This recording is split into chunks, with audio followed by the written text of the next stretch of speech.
पहले जो बंदा हाथ उठाया हो उसका नंबर लेना चाहिए। आप बोलें नहीं चल बैठ जाइए। शुक्रिया स्पीकर साहब। स्पीकर साहब, ये बहुत पिछली असेंबली में सुनने में आता था कि एक स्टेटमेंट दी और मिनिस्टर चले गए और अपोजिशन को नहीं सुना। तो आज भी कुछ यही कुछ नज़र आया और जैसे हमारे कॉलीग ने इस बात को रेज भी किया कि अच्छा होता कि बैठ के सुन लेते। मेरी दूसरी दरख्वास्त आपसे फिर एक दफ़ा होगी कि लीडर ऑफ द अपोजिशन इतनी इम्पॉर्टेंट जब एक स्टेटमेंट फ्लोर पे आए फॉरेन पॉलिसी के हवाले से, जो हमारा इस वक्त बहुत बड़ा चैलेंज है, और उसमें कोई अपोजिशन ना हो किसी किस्म। देखिए, अपोजिशन एक ओवरसाइट है, प्लीज, डेमोक्रेसी नहीं। बहुत यहां प्रीचिंग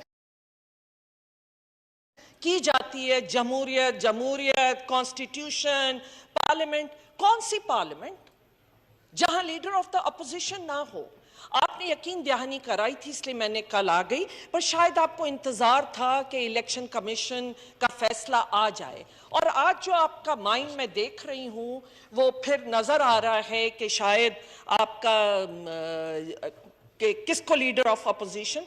बट देखिए, अगर हकीकी कोई अपोजिशन है तो वो जीडीए है, और हकीकी अपोजिशन को अगर रिकॉग्नाइज नहीं किया गया तो यकीन मानिए वन साइडेड अफेयर है, आप चलाते जाएं। मेरे बहुत अच्छे कॉलीग्स हैं, बहुत पुरानी वास्तेदारी है, मेरे कोई पर्सनल वो नहीं है। मैं सिर्फ और सिर्फ इस मुल्क और पार्लियामेंट के मफाद में बात कर रही हूं, और मैं जमहूरियत के मफाद में बात कर रही हूं। मैंने पहले भी, अगर मेरे इंटरव्यूज कोई देख रहा हो, कि मैंने यही बात की। मैं एनआरकी देख रही थी, मैं ये इतनी पोलराइजेशन देख रही थी, और जो आज इकोनॉमी की सूरत हाल है मैं वो भी देख रही थी, और आई थिंक सब काफी लोग देख रहे थे। स्पीकर साहब, मैं तो 1.5 घंटे बात करने देती थी। आप प्लीज जरा अपोजिशन जो भी 3 लोगों की है उनको मौका दीजिए स्पीकर साहब। और मैं ये भी बता दूं स्पीकर साहब, मैं आपके वसीले से तो चेयरमैन पाकिस्तान पीपल्स पार्टी बिलावल साहब को मुबारकबाद देना चाहती थी कि शहबाज शरीफ साहब की काबीना को ज्वाइन किया और उस काबीना का हिस्सा बने, और जो कुछ लोगों को बहुत अपनी याददाश्त कोई भूला नहीं है, जो कुछ हम बाहर देखते रहे, लेकिन मैं उनको मुबारकबाद देती हूँ। और उसके साथ साथ कहना तो बहुत कुछ था, बड़ी अच्छी एक पॉलिसी स्टेटमेंट, लेकिन अच्छा होता कि इस रेजोल्यूशन में जैसे पुरानी रिवायात थी कि आप कोई रेजोल्यूशन या किसी हवाले से स्टेटमेंट कोई भी ऐसा वो लाते हैं, या जो भी स्टेटमेंट पॉलिसी, उसमें प्लीज अपोजिशन को ऑन बोर्ड लीजिए, और उसके लिए उनको ऑन बोर्ड लीजिए। और कोई स्टेटमेंट, कोई पॉलिसी, जैसे मैंने पहले भी कहा, हमने मुखालफत बराए मुखालफत नहीं करनी है। हम आपको अपनी राय दे सकते हैं, शायद हम भी कुछ समझ रखते हों और कोई रखते हों। देखिए, जो इस वक्त कश्मीर में हो रहा है, उसके लिए बहुत जरूरी है कि हम इस पार्लियामेंट में भी कंसेंसस पैदा करें और पार्लियामेंट के बाहर भी कंसेंसस पैदा करें जो सूरत हाल हो रही है। और मैं ये भी उनसे ये कमिटमेंट लेना चाहते हैं हम कि जो आज इन्होंने बात कही है वो सिर्फ एक पार्लियामेंट के हद तक स्टेटमेंट ना हो। क्या ये इसी तरह कश्मीर का केस जाके आप यूनाइटेड नेशन में भी लड़ेंगे, अमेरिका में भी लड़ेंगे? और कल क्योंकि मैं एक प्रेस कॉन्फ्रेंस देख रही थी, वहां सुनने में आया कि जो बाइडेन से दोस्ती का, तो अगर वो दोस्ती और इस हद तक दोस्ती है जिसके नतायज हम आज देख रहे हैं, तो क्या? प्लीज कंक्लूड कीजिए। शुक्रिया स्पीकर साहब। स्पीकर साहब, मैं सबसे पहले, क्योंकि मेरी नॉलेज में अभी लाया गया कि रेजोल्यूशन दिखाई गई थी, तो मैं उसके हवाले से अपने अल्फाज वो लेती हूँ। लेकिन ये क्यों है? क्योंकि कोई सेटअप नहीं है, कोई ऑफिस नहीं है, कोई सिस्टम के अपोजिशन उसको देखे, या हमारे पास कोई तरीक़ेकार हो कि जहाँ पे हम अपोजिशन के लोग बैठ के कम से कम उस रेजोल्यूशन पे अपना इनपुट दे सकें।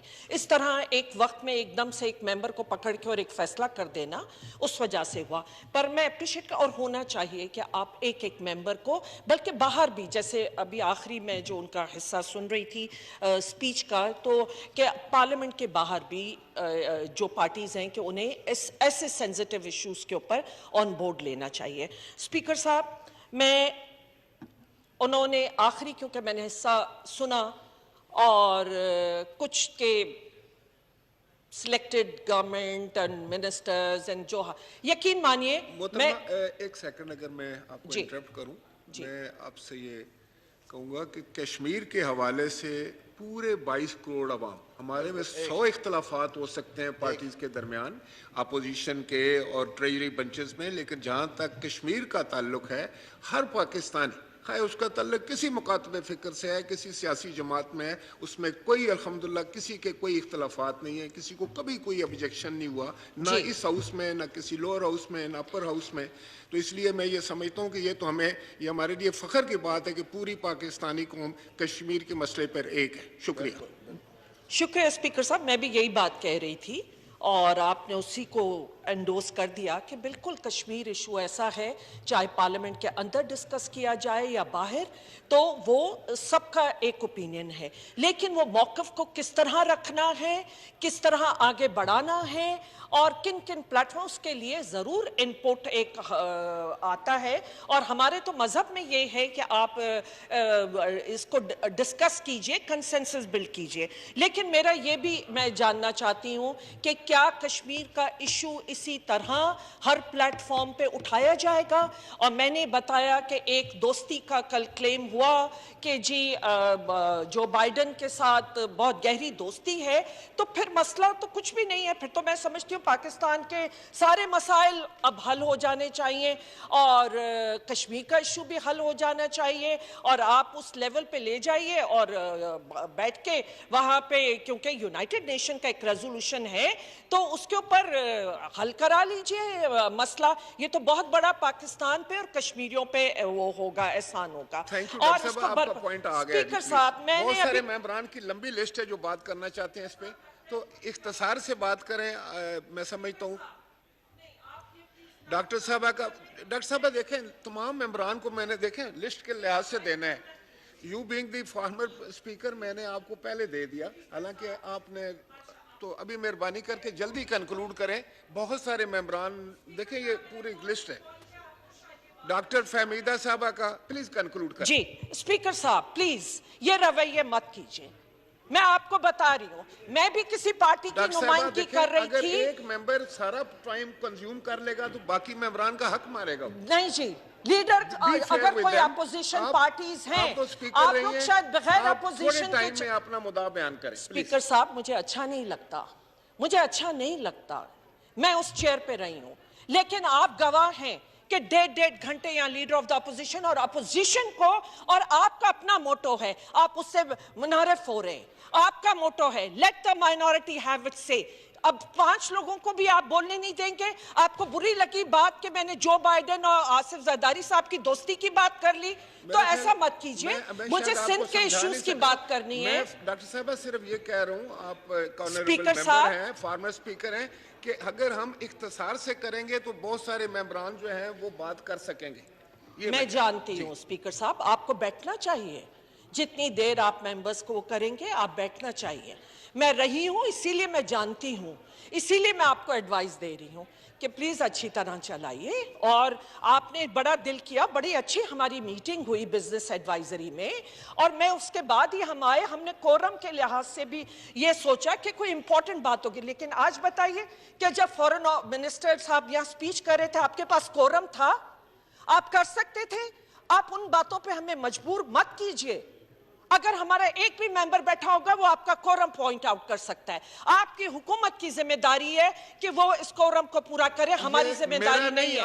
अगर हमने उनको स्पीच करने दी, मैं आपका भी स्पीकर हूँ, इनका भी हूँ जी, अगर कस्टोडियन, आपका, ये मेरी ड्यूटी नहीं है कि ये कोरम हुकूमत ने स्पीकर साहब प्लीज, आपकी भी ड्यूटी। मैंने कहा, मैंने उस फॉर्मूला पे अमल किया था, आप भी अमल कीजिए, सिर्फ स्पीच की हद तक मत रखिए। आवाज असली क्रिटिक्स यहां से उठने, ओवरसाइट हम हैं और उसके लिए रखें। देखिए स्पीकर साहब, प्लीज ये बार बार इंटरप्शन जो है ये अच्छा मैसेज नहीं देती है। बोलने दीजिए, जैसे आपने अपने उस पे कहा let the minority have it से, आप बोलने दीजिए। और जितने अपोजिशन के अरकान हैं, अगर आपको रात के 12 बजे तक, मैं ये कहती थी कि मुझे अगर सारी रात भी बैठना पड़ेगा, अगर मेंबर्स नहीं थके तो मैं नहीं थकूंगी, मैं वहीं बैठी होती थी। और आप जरूर, या मैं मानती हूं किसी पार्टी के जाहिर स्पीकर होते हैं, लेकिन उसी पार्टी के इंटरेस्ट में होता है, हुकूमत के इंटरेस्ट में होता है कि अपोजिशन को बोलने दिया जाए। वरना यकीन मानिए आप, एक दिन भी हम 3 लोग सही, 1997 की असेंबली में हम सिर्फ 17 लोग थे और उसमें भी डिफेक्शंस हो गई थी।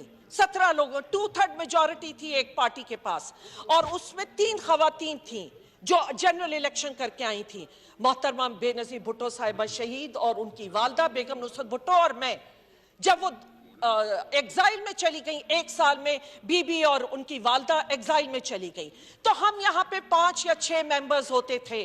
हमने अपनी अपोजिशन का पूरा रोल अदा किया था। प्लीज हमें अपना अपोजिशन का रोल अदा करने दीजिए। और मैं नहीं चाहती, मैंने कहा कि बहुत से चैलेंजेस हैं, आप बोलने दीजिए। वो तो हुकूमती अरकान है, ट्रेजरी बेंचेस तो बोलते रहेंगे। और मैंने कहा कि अगर नहीं किया तो आज आपके अंदर से जो मुखालफत उठेगी वो आप भी बर्दाश्त नहीं कर सकेंगे। और मैं तो अच्छी बातें कर रही हूं, तो आपको इख्तिलाफ नहीं होना चाहिए। स्पीकर साहब, मैं बिल्कुल नहीं चाहती कि मैं किसी नेगेटिव उसमें जाऊं। चंद बातों के साथ मैं खत्म करूंगी कि यहाँ पे जो चैलेंजेस बताए गए और बताया गया कि जब हम आए तो बहुत बुरा हाल था।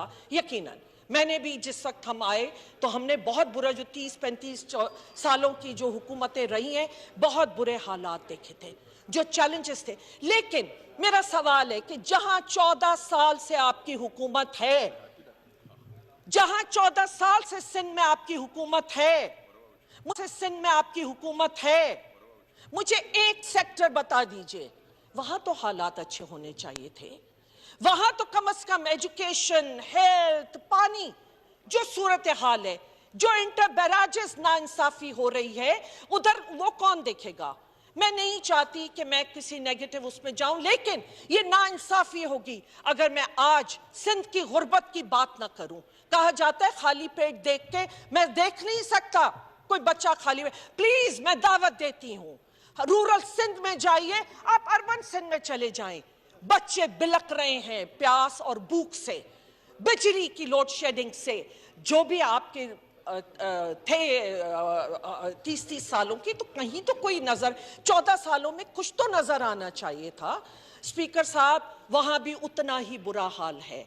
और मैं आखिर में, क्योंकि अच्छे नोट पे उन्होंने खत्म किया, मैं अप्रिशिएट करती हूं उनका बात। देखिए, चार्टर ऑफ डेमोक्रेसी पे अमल नहीं हुआ था। चार्टर ऑफ डेमोक्रेसी की वायोलेशन सबसे पहले इन्हीं 2 पार्टीज की, और आज भी सिंध में वायोलेशन हो रही है। किस चार्टर, जो चार्टर्स साइन किए जाते हैं वो अवाम की भलाई के लिए होने चाहिए, शख्सियात की भलाई के लिए नहीं होने चाहिए। आप जो दूसरे चार्टर की बात कर रहे हैं, चार्टर ऑफ इकोनॉमी की, सारी 13 पार्टीज तो आपके साथ हैं। आप यहाँ पे अगर 1 या 2 पार्टीज को भी ऑन बोर्ड ले ले, और चार्टर ऑफ इकोनॉमी की बहुत जरूरत है। मैं जो कोड की उन्होंने बात की, और जो उन्होंने जिस तरफ इशारा किया कि नेक्स्ट इलेक्शन खूनी इलेक्शन होंगे, बिल्कुल सही बोला उन्होंने। अपने अल्फाज से एग्री किया कि माइट इज राइट, इसीलिए 90% से ज्यादा आपने जो इस तरह सीटें निकाली। प्लीज, बहुत अच्छी बात की है, लेकिन जो सिर्फ जो प्रीच करते हैं उसको प्रैक्टिस भी कीजिए। ये कोड आपका सिंध में भी होना चाहिए।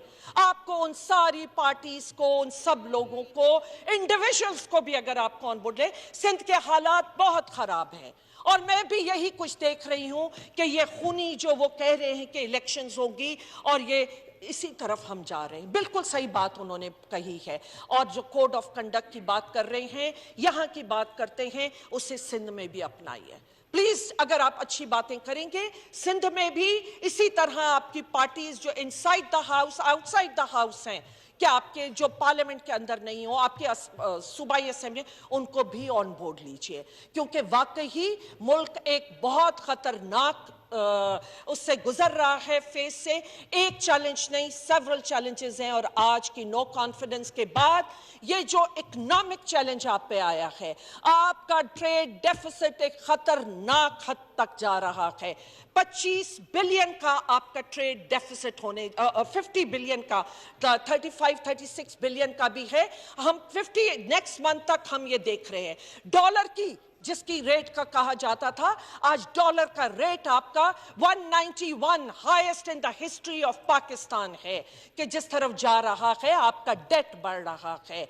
स्पीकर साहब, आपके फॉरेन रिजर्व्स जिस तेजी से नीचे जा रहे हैं और जो ओवरसीज का कॉन्फिडेंस बिल्ड किया गया था, वो आज वो कॉन्फिडेंस शटर होता जा रहा है, वो खराब होता जा रहा है। आप जो इस वक्त आपके फॉरेन रिजर्व्स में जो कुछ भी इस वक्त उनकी रेमिटेंसेस और इन सब की वजह से आप सर्वाइव कर रहे हैं, उसको बहुत थैंक यू।